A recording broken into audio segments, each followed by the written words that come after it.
नमस्कार साथियों। आज महापराक्रमी कर्ण के दुखद अंत के बारे में बात करते हैं। महाभारत का युद्ध समाप्त हो चुका था और श्री कृष्ण सपरिवार द्वारकापुरी लौट आए थे। एक दिन रुक्मिणी ने बातों ही बातों में उनसे कहा, स्वामी, मेरे मन में एक प्रश्न कब से बार बार उठ रहा है, जिसको आपको बताकर उसका समाधान करना चाहती हूँ। अंतर्यामी भगवान सब कुछ जानती हुए भी अनजान बनकर उनसे पूछने का संकेत किया तो रुक्मिणी बोली, नाथ, महादानी कर्ण का ऐसा अंत क्यों हुआ? वे तो एक श्रेष्ठ मित्र, महापराक्रमी और महादानेश्वर थे।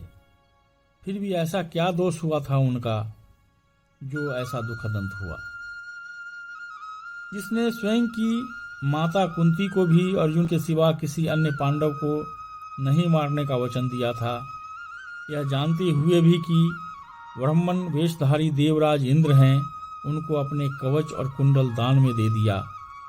ऐसे महान दानदाता ने अपने किस कर्म का फल भोगा?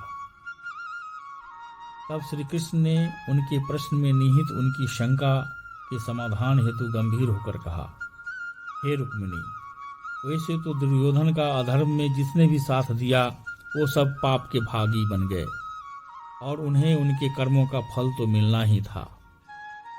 कर्ण दानवीर होते हुए भी दान से अर्जित पुण्य अंतिम समय पर उसका साथ नहीं दे सका, क्योंकि महाभारत युद्ध में जब सात महारथियों के सामने अकेले युद्ध करता हुआ बालक महावीर अभिमन्यु युद्ध भूमि में धराशायी हो गया और अपनी आसन्न मृत्यु के द्वार पर खड़ा था, तब उसने युद्ध भूमि में अपने समीप खड़े कर्ण से अपनी क्षुधा प्यास पूर्ति के हेतु जल की याचना की, इस विश्वास के साथ कि यद्यपि वह शत्रु का पक्ष है तथापि महादानेश्वर होने के कारण वह उसकी क्षुधा को शांत करने हेतु जल अवश्य देगा।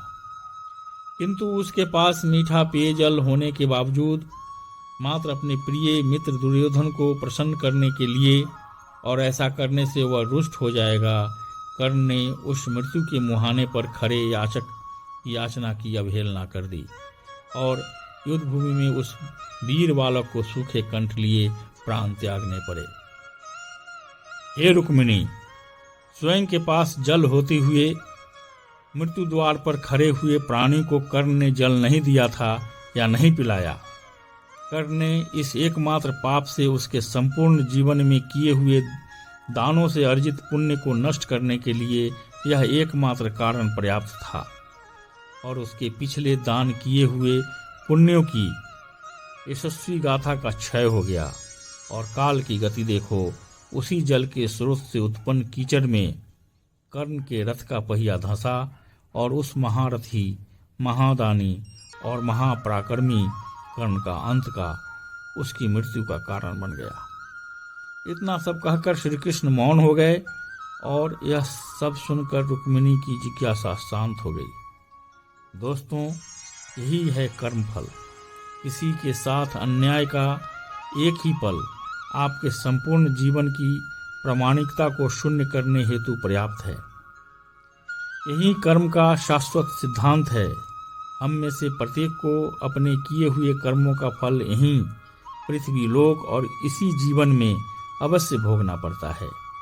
किसी की भावना और विश्वास को तोड़ना सबसे बड़ा पाप है, विशेषकर ऐसे व्यक्ति का जिसने आप पर आंख मूंद कर पूर्ण विश्वास किया हो।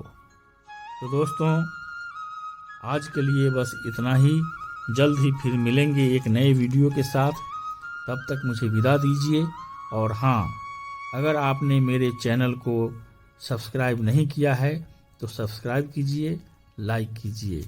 नमस्कार, जय हिंद, जय